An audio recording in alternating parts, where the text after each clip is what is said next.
Governor Khyber Pakhtunkhwa Faisal کریم کنڈی کی مولانا فضل الرحمان سے ملاقات۔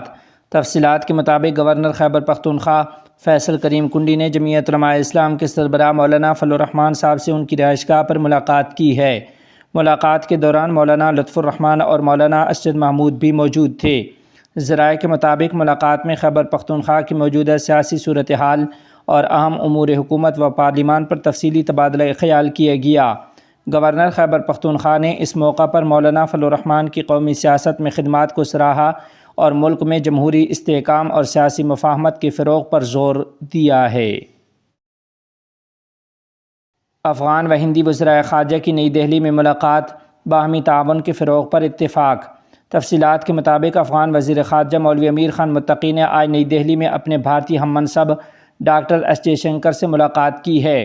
اس ملاقات میں دونوں ممالک کے درمیان سیاسی تعلقات کے استحکام، اقتصادی تعاون کے فروغ، عوامی روابط اور علاقائی مسائل پر تفصیلی بات چیت ہوئی۔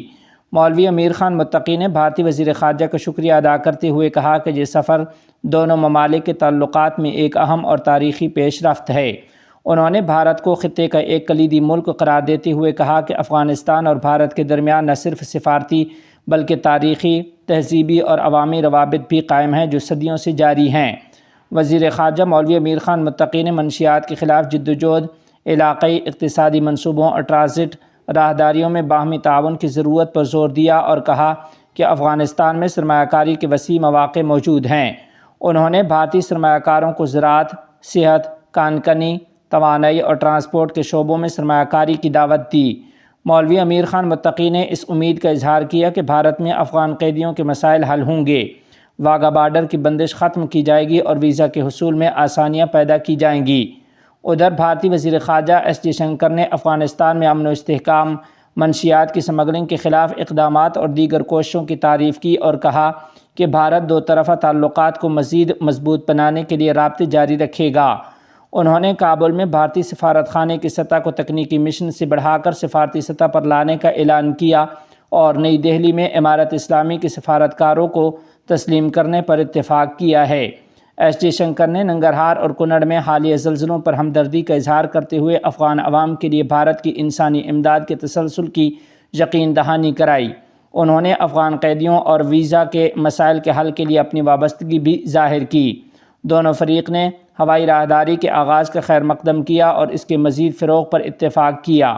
تجارت کے فروغ کے لیے مشترکہ کمیٹی کے قیام پر بھی اتفاق ہوا ہے۔ مزید یہ کہ بھارت نے وعدہ کیا کہ وہ ترقیاتی منصوبوں، خصوصاً صحت، توانائی، بنیادی ڈھانچے اور امدادی پروگراموں میں اپنی شمولیت میں اضافہ کرے گا۔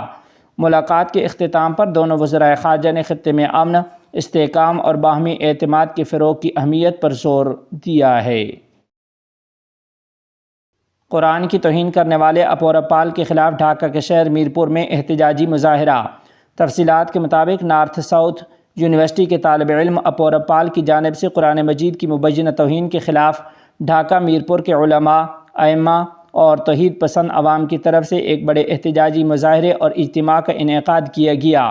نماز جمعہ کے بعد میرپور نمبر 1 چوراہے پر ہونے والے اس اجتماع کی صدارت مولانا بہاؤالدین زکریا نے کی، جبکہ نظامت کے فرائض مولانا نور محمد قاسمی اور مولانا اختر الزمان قاسمی نے انجام دیے۔ اپنے خطاب میں مولانا بہاؤالدین زکریا نے کہا کہ ایک اکثریتی مسلم ملک میں قرآن کی توہین ناقابل برداشت عمل ہے۔